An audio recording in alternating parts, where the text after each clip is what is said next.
Hello friends, मेरा नाम आशीष है और आज मैं आपके सामने एक कहानी लेकर आया हूँ। ये कहानी लिखने का आइडिया मुझे कुछ दिन पहले जब मैं सुबह सुबह चाय पीने के लिए अपने दोस्त के साथ चाय की दुकान जा रहा था, तो सामने से आते ही बस पर लगे HIV एड्स कंट्रोल प्रोग्राम के बैनर को देखकर आई, जिसमें एक आदमी, एक महिला और एक बच्चे की तस्वीर बनी हुई थी। तो आइए मेरी पहली कहानी शुरू करते हैं। ये कहानी है एक लड़के की जिसका नाम आसिफ था। आसिफ एक गरीब परिवार से ताल्लुक़ रखता था। आसिफ के परिवार में उसके अब्बू अम्मी और 2 बहनें थीं। उनमें से एक बहन के शौहर का बीमारियों के चलते इंतकाल हो गया था, लिहाजा अब वो अब्बू अम्मी और आसिफ के साथ ही रहा करती। आसिफ भाई बहनों में सबसे छोटा था, इसलिए घर का लाडला भी। अब्बू अम्मी के प्यार के अलावा उसे अपनी बहनों से भी ढेर सारा प्यार मिलता।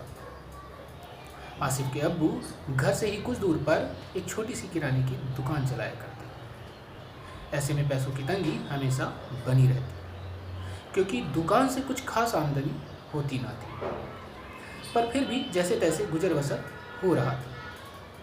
और आसिफ पैसों के अभाव और उनकी वजह से होने वाली कठिनाइयों और अपने अब्बू अम्मी की दी तहजीबों को अपने जीवन में उतारते हुए जैसे तैसे अपनी स्कूली शिक्षा पूरा कर रहा था। अपनी स्कूली शिक्षा पूरा करने के बाद आसिफ अपने वालिद के कहने पर वह अपने परिवार की आर्थिक स्थिति को मद्देनज़र रखते हुए अपने शहर से दूर जाकर अपने मित्रों के साथ उच्च शिक्षा ग्रहण करने का ख्याल त्याग कर अपने घर से ही कुछ दूर पर स्थित एक गवर्नमेंट कॉलेज में BSc में प्रवेश ले लेता है। पैसों की तंगी ने आसिफ के दिलो दिमाग में जीवन में बहुत कुछ करने की महत्वाकांक्षा को जन्म दे दिया था। लिहाजा कॉलेज के शुरुआती दिनों में आसिफ को बस अपने सपने और अपनी पढ़ाई के अलावा और कुछ न दिखता। वो घर से सीधे कॉलेज और कॉलेज से सीधे घर आता और अपनी पढ़ाई के बाद अपने अब्बू की दुकान में जाकर उनकी थोड़ी मदद कर दिया करता। ऐसे में उसके दोस्त भी बहुत कम ही बन पाए थे। कॉलेज में उसका अभी पहला ही सेमेस्टर बीता था कि आसिफ को अपने ही क्लास की एक लड़की जिसका नाम रिया था से काफ़ी अटैचमेंट हो जाता है। आसिफ को उसे देखना, उससे बातें करना, उसकी बातें सुनना और उसके आसपास रहने में सुकून सा मिलने लगता है। खुद को बहुत रोकने के बाद आखिर एक दिन आसिफ अपने दिल से हार ही जाता है और उसे रिया से मोहब्बत हो गई है, इस बात को वो पूरी तरह से स्वीकार कर लेता है। ये सब उसके लिए एक नया एहसास सा था, क्योंकि इसके पहले किसी से मोहब्बत का विचार उसके दिलो दिमाग में पहले कभी ना आया था। खुद के मोहब्बत में होने की बात को स्वीकार करके उसने लगभग आधी जंग तो जीत ही ली थी, पर आधी जंग अभी भी जीतनी बाकी थी, क्योंकि पूरी जंग जीतने के लिए रिया को भी अपने दिल की बात आसिफ के लिए बतानी ज़रूरी थी। पर रिया से अपने दिल की बात कह देने की आसिफ की कभी हिम्मत ही ना होती। कैसे कहूँ, कब कहूँ, क्या वो भी मुझे पसंद करती है या फिर नहीं करती? क्या वो मुझे स्वीकार करेगी या फिर वो मुझे ना कह देगी? मेरी इन बातों पर उसका क्या रिएक्शन होगा? इन सभी बातों में आसिफ की पढ़ाई और उसके जीवन में कुछ कर गुजरने की चाहत कहीं पीछे छूट चुकी थी। अब आसिफ को केवल और केवल रिया के बारे में ही सोचना अच्छा लगता। हर वक्त उसकी निगाहें केवल और केवल रिया को ही ढूंढा करती। बाकी चीज़ों से अब उसका मन ऊब सा चुका था, मानो अब और किसी चीज़ से उसका कोई सरोकार न था। अब वो अपने अपनों के बीच में बेगाना सा होने लगा था, चुप चुप सा रहने लगा था। किसी से मिलने में भी अब उसका कोई इंटरेस्ट न था, और वो केवल और केवल रिया के बारे में ही दिन रात सोचा करता। मानो उसने अपने दिलो दिमाग में रिया के साथ अपनी एक अलग ही दुनिया बसा ली है, और मुंगेरी लाल के हसीन सपनों की तरह अपनी दुनिया में रिया का साथ पाकर नित्य प्रतिदिन कल्पनाओं में डूबा रहता। यह यूँ कहें कि अब वो एकांतवासी हो गया था। इन बातों से उसके दोस्त भी काफ़ी परेशान थे, और हों भी क्यों ना। उनका जिगरी यार, जो कभी उनके लिए जान तक देने के लिए राजी रहता था, का प्यार अब दोस्तों से हटकर कुछ रिया के लिए भी था। खैर, आसिफ की मोहब्बत में पगलाए होने की स्थिति से वो बखूबी परिचित थे, क्योंकि वो सब भी किसी न किसी के प्यार में बौराए हुए थे। पर उसका प्यार कहीं एक तरफा ही ना रह जाए, इसलिए वो हमेशा रिया से अपने दिल की बात कह दे के लिए उसे कहा करते। दोस्तों की बात सुनकर आसिफ भी जोश से भर जाया करता, और कॉलेज जाकर अपने दिल की बात रिया से कह दूंगा ऐसा सोचा करता। पर रिया के सामने आते ही मानो उसके तोते उड़ जाते, उसकी ज़ुबान लड़खड़ाने लगती, उसकी धड़कनें तेज हो जाती, ज़ुबान सूख जाती, और मारे डर के आसिफ रिया से बिना कुछ कहे कॉलेज से घर आ जाता। अब उसके दोस्त उसके इस रोज रोज के प्रण के आदी हो चुके थे,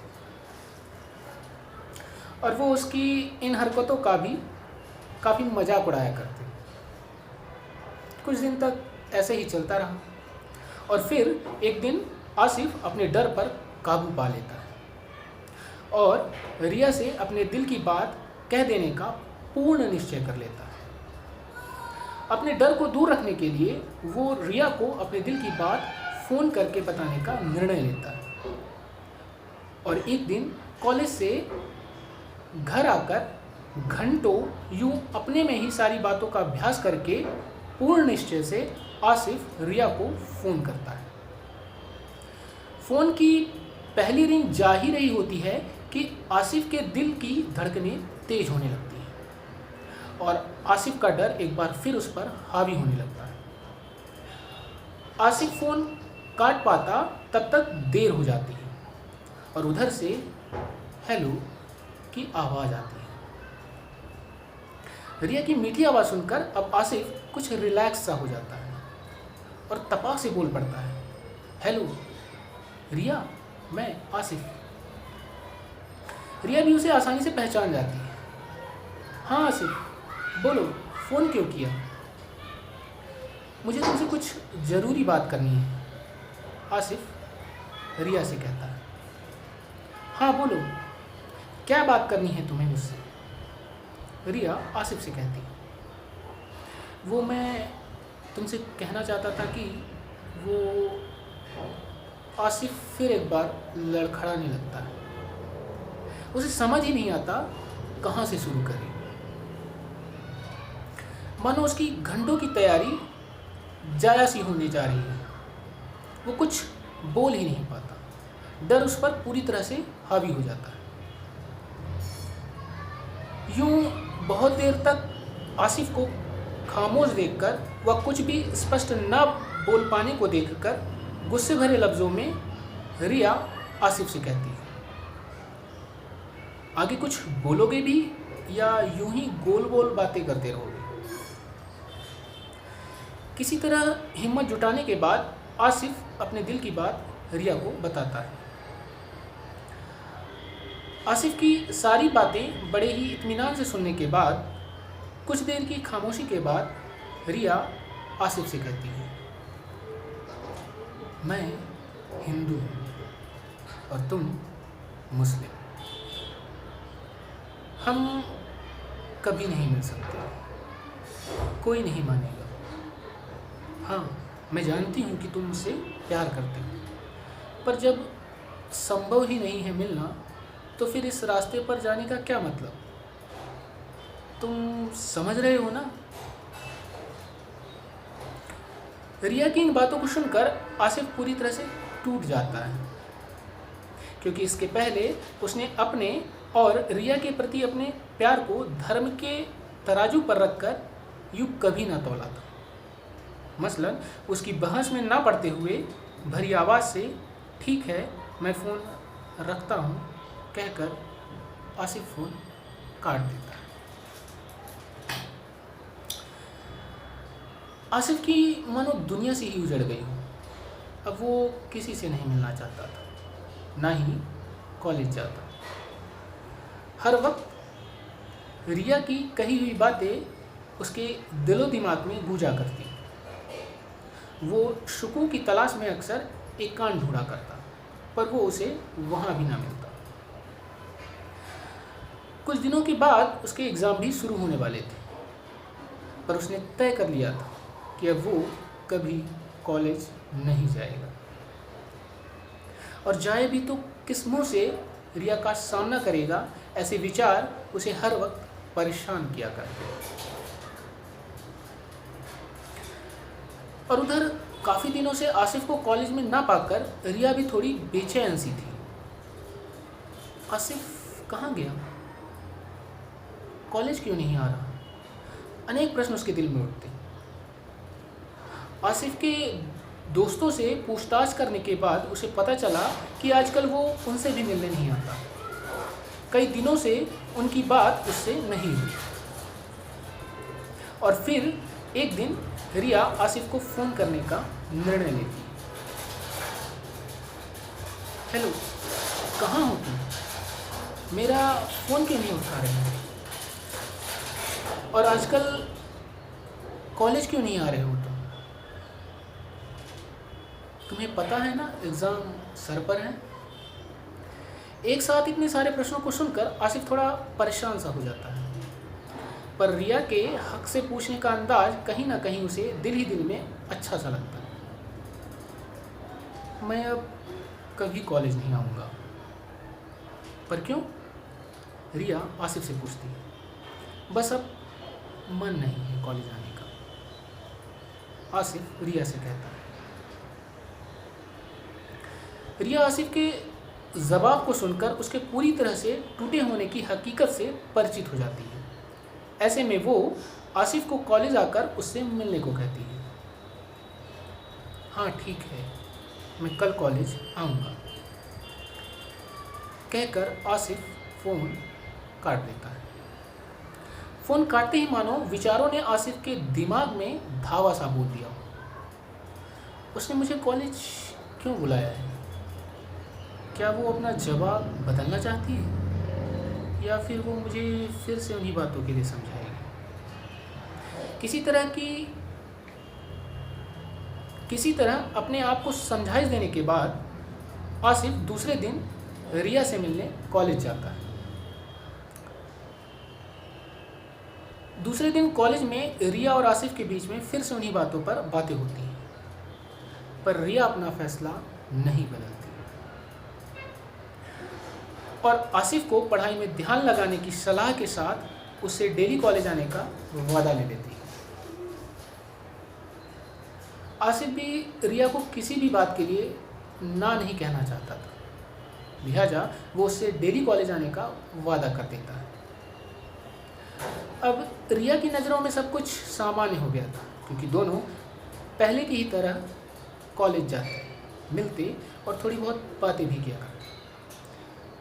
पर आसिफ रिया के लिए अपने दिल में मोहब्बत को निकाल नहीं पा रहा था, लिहाजा उसकी आंखें अब भी हर वक्त रिया को ही तलाशा करती।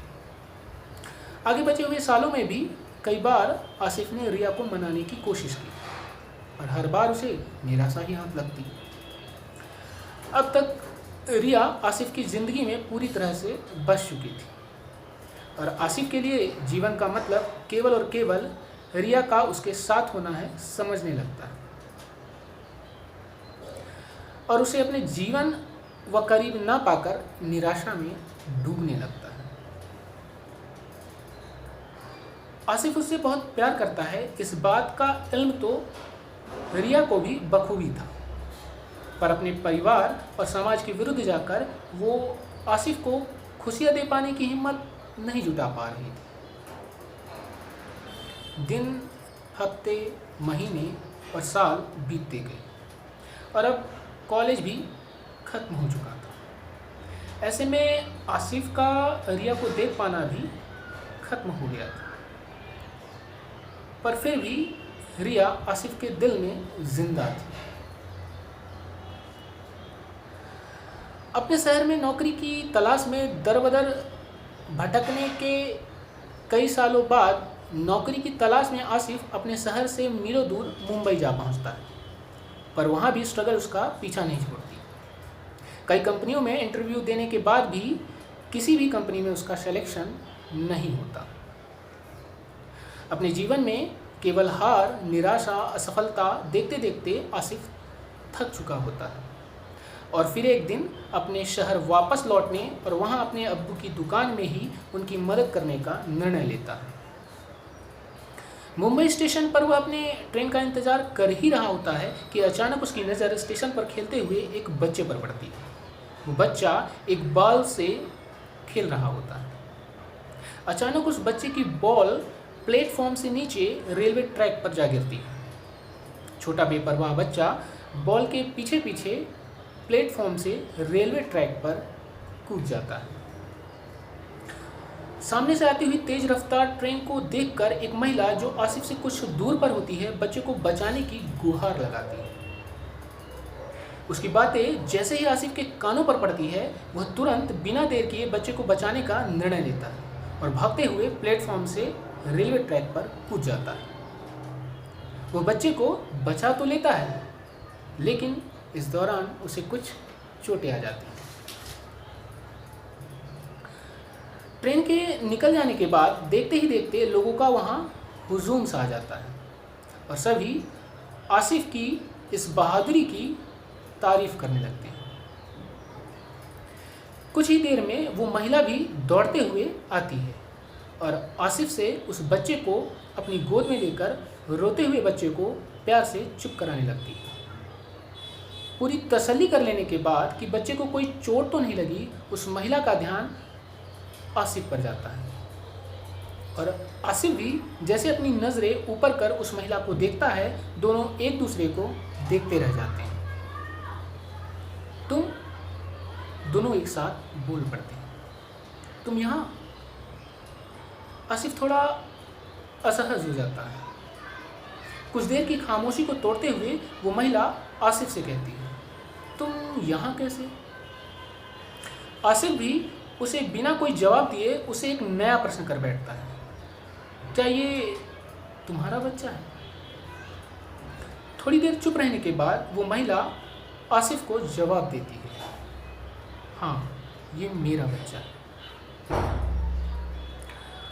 आसिफ उस महिला को और कुछ कह पाता उससे पहले ही उस महिला की नज़र आसिफ के जख्मों पर पड़ जाती है।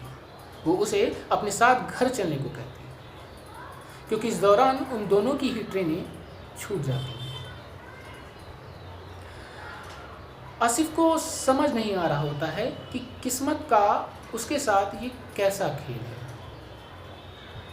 जी हाँ, वो महिला और कोई नहीं, रिया थी। पर आसिफ को उन खुले जख्मों से ज़्यादा दर्द दिल में हो रहा होता है, जो उसे तकरीबन कई सालों पहले रिया द्वारा उसे ठुकरा देने की वजह से उसके दिल में होता आया था।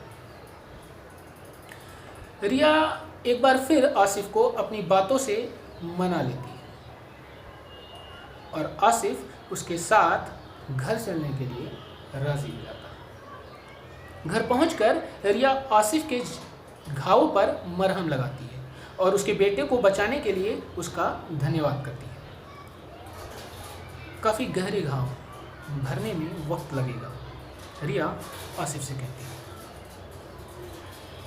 कुछ घाव वक्त के साथ भी नहीं भरते, आसिफ रिया से कहता है। जवाब देते वक्त आसिफ का ध्यान रिया पर जाता है। ना कोई श्रृंगार, ना ही सिंदूर, ना कोई मंगलसूत्र, रिया को ऐसा देखकर वो खुद को रोक नहीं पाता और रिया से पूछ बैठता है, तुम ऐसे?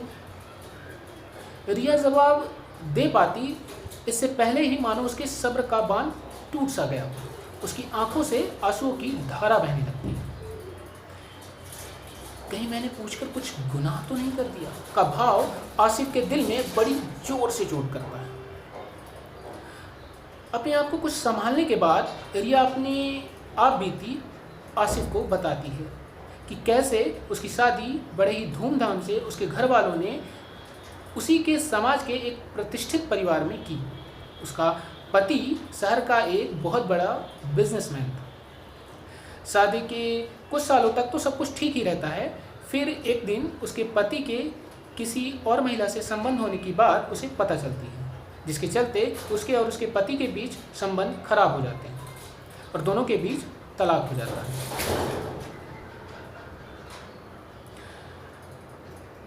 और समाज के डर से, तलाकशुदा होने की वजह से रिया को उसके परिवार वाले उसके माता पिता की मृत्यु के बाद उससे किनारा कर लेते हैं। अपना सब कुछ खो देने के बाद जीवन को एक बार फिर से नए सिरे से शुरू करने के उद्देश्य से वो जॉब की तलाश में मुंबई आ जाती है और यहाँ अकेले रहने लगती है। इसी दौरान वो अपने बच्चे को जन्म देती है। बच्चे को जन्म देने के दौरान ही उसे पता चलता है कि वह HIV पॉजिटिव है। ये सुनते ही मानो आसिफ के पैरों तले जमीन खिसक गई। रिया की इस बात को सुनकर उसका दिल बैठ जाता है। फिर किसी तरह खुद को संभालने के बाद आसिफ रिया से पूछता है, तुम्हें ये बीमारी कैसे हुई? तब रिया उसे ये बीमारी उसके पति से लगने के बारे में बताती है और ये भी बताती है कि कैसे समय रहते पता चलने की वजह से डॉक्टरों ने उसके होने वाले बच्चे को इस भयावह बीमारी से बचा लिया। अब आसिफ रिया की इतनी तकलीफ भरी जिंदगी जान लेने के बाद वो उसे सामान्य करने के उद्देश्य से इधर उधर की बातें पूछने लगता है और रिया भी अब मानो अपने पुराने दोस्त को पाकर पूरी तरह सहज होकर उसके सारे प्रश्नों का जवाब देती जाती है। तो तुम आज कहाँ जा रही थी? आसिफ रिया से पूछता है। वो मैं अपने NGO जिसमें मैं काम करती हूँ उसी के काम से दिल्ली जा रही थी, रिया आसिफ को जवाब देती है। रिया भी आसिफ को अपना दुख बता देने के बाद कुछ सहज सी हो गई थी और रिया को पूरी तरह सामान्य होता देख आसिफ रिया से पूछता है, यदि तुम्हारी इजाज़त हो तो मैं तुमसे कुछ ज़रूरी बात पूछना चाहता हूँ। रिया मुस्कुराते हुए कहती है, तुम बिल्कुल नहीं बदले। आज भी कुछ भी पूछने के पहले तुम्हारे लिए मेरी इजाज़त लेना ज़रूरी है। हाँ, तो तुम भी इतनी परेशानियों के बाद भी बिल्कुल नहीं बदली। आज भी तुम्हारी वो बेपरवाह हंसी कायम है।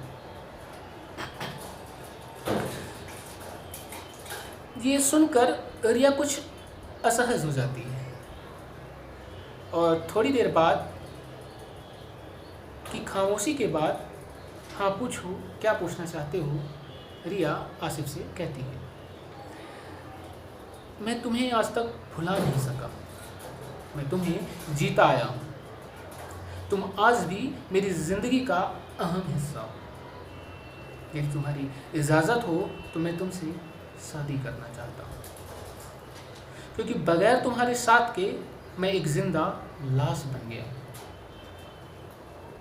मुझे तुम्हारे साथ के सिवा और कुछ नहीं चाहिए इस जीवन से।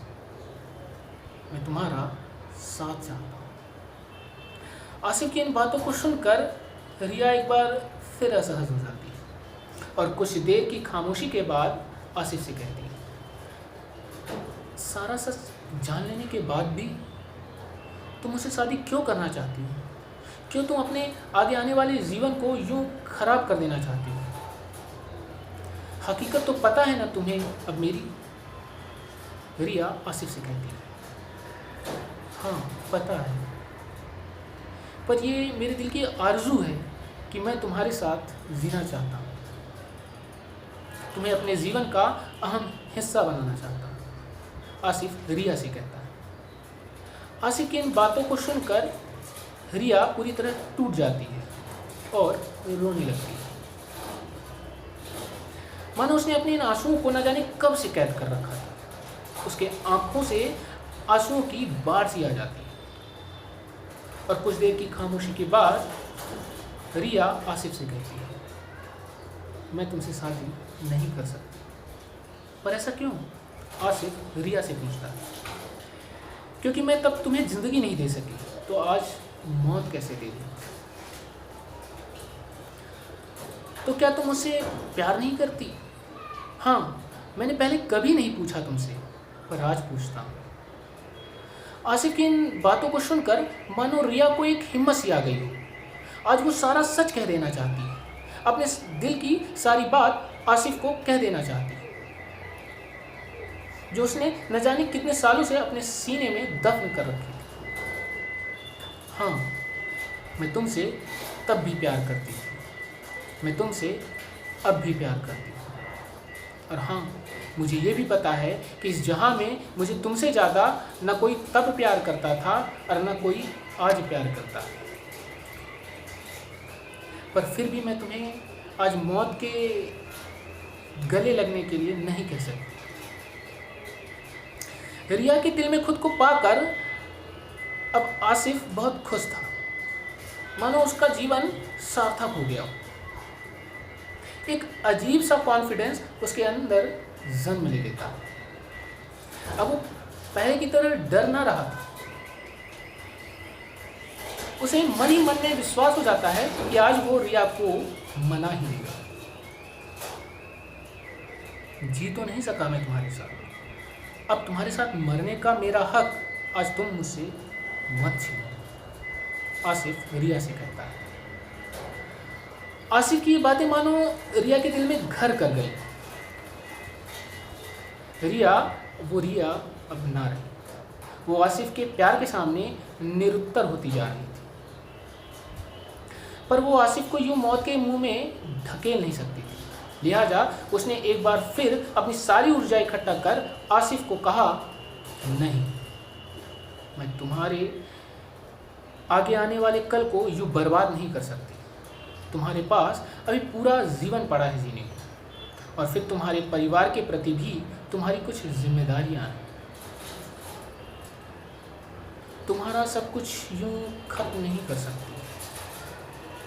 बहुत सारी बहस के बाद रिया आसिफ के प्यार के सामने हार ही जाती है और अंत में वो आसिफ के साथ शादी के लिए राजी हो जाती है, पर इस वादे के साथ कि अगर उसका साथ ही केवल आसिफ के लिए जीवन में खुशियां हैं तो वो उसका साथ देगी। आसिफ का प्यार भी जिस्मानी ना था, वह सच में रिया से रूहानी तौर पर मोहब्बत किया करता था। इसलिए वह रिया का साथ पाने के लिए, वह उसे अपने जीवन का अहम हिस्सा बनाने के लिए, उसकी हर शर्त मानने के लिए तैयार हो जाता है। और दोनों इस निर्णय पर पहुंचते हैं कि अब वो एक दूसरे का साथ देंगे। पर उनके सामने अभी एक बहुत बड़ी समस्या थी। वो समस्या थी कि उनके इस फैसले पर आसिफ का पूरा परिवार अपनी सहमति दी, क्योंकि आसिफ को उसके वालिद ने अपनी मोहब्बत के लिए तिल तिल मरते हुए देखा था। लिहाजा सारी बात जानने के बाद उनके द्वारा थोड़ा सा भी वक्त न लगाया गया और उन्होंने अपनी सहमति दोनों के रिश्ते को दी। और दूसरे ही दिन आसिफ रिया और बच्चे को लेकर अपने शहर अपने अब्बू और अम्मी के पास आ जाता है, जहां उसके अब्बू अम्मी और उसका पूरा परिवार उसके दोस्तों के साथ मिलकर बड़े ही धूमधाम से दोनों की शादी कर देते हैं। आसिफ और उसके पूरे परिवार का प्यार पाकर रिया भी बहुत खुश रहने लगती है, मानो उसे एक नया जीवन सा मिल गया। आसिफ का बच्चे के प्रति प्यार देखकर रिया का दिल सुकून से भर जाता है। वहीं दूसरी ओर रिया के आ जाने से मानो आसिफ के जीवन में पंख से लग गए। मुंबई की एक बड़ी कंपनी में मैनेजर की पोस्ट आसिफ को मिल जाती है और आसिफ एक बार फिर अपने शहर से मीलों दूर रिया और बच्चे को लेकर मुंबई जा पहुंचता है, जहां तीनों कई सालों तक खुशहाल जिंदगी जीते हैं। अब आसिफ अपने काम के साथ साथ रिया और बच्चे का ख्याल रखने लगता है और कुछ समय के बाद अचानक HIV संक्रमण ज़्यादा हो जाने की वजह से रिया की तबीयत बिगड़ने लगती है और डॉक्टरों की लाख कोशिशों के बाद वो रिया को बचा नहीं पाती और रिया की मृत्यु हो जाती है। रिया की मृत्यु के सदमे को आसिफ सह नहीं पाता और वो एक बार फिर निराशाओं में डूबने सा लगता है। तब आसिफ का परिवार, क्योंकि उसके पास रिया की अमानत है इसलिए उसे जीना ही होगा, का विश्वास आसिफ को कराने में सफल हो जाता है और बच्चे की मदद से एक बार फिर आसिफ का जीवन पटरी पर आ जाता है। अब आसिफ अपने काम के साथ साथ बच्चे और अपने परिवार का ख्याल रखने लगता है और आगे चलकर वो जीवन में काफ़ी तरक्की करता है और अपनी खुद की एक कंपनी भी खोल लेता है जिसका नाम रिया प्राइवेट लिमिटेड रखता है। रिया की मृत्यु के बाद लोग अक्सर आसिफ के अब्बू से पूछा करते हैं कि आपने अपने बेटे की उसकी नाजायज़ मांग के लिए नाजायज़ मांग में उसका साथ क्यों दिया, उसका जीवन यूं बर्बाद क्यों होने दिया। लोगों की इन बातों को सुनकर आसिफ के अब्बू मुस्कुराते और लोगों से कहते, जीवन का अंतिम और एकमात्र लक्ष्य है खुशियाँ। आसिफ रिया के बिना जीते रोज तिल तिल करके मर रहा था और रिया का साथ पाकर वो एक छोटे से ही लम्हे में अपने जीवन की सारी खुशियाँ जी लेगा। बस इसी वजह से हमने उसका साथ दिया और जिसकी वजह से आज आसिफ बहुत खुश भी था। वहीं दूसरी ओर आसिफ की ये कहानी लोगों के माध्यम से सरकार के आला अफसरों तक जा पहुंचती है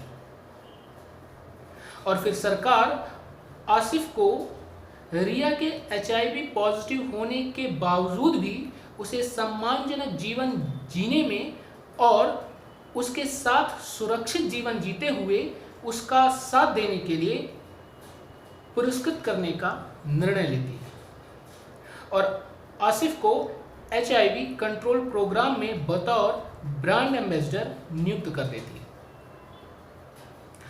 और इस तरह आसिफ और रिया की प्रेम कहानी समाज के हर हिस्से में फैल जाती है। तो दोस्तों, ये थी मेरी पहली कहानी। ये कहानी समाज में व्याप्त कुछ बुराइयों पर प्यार की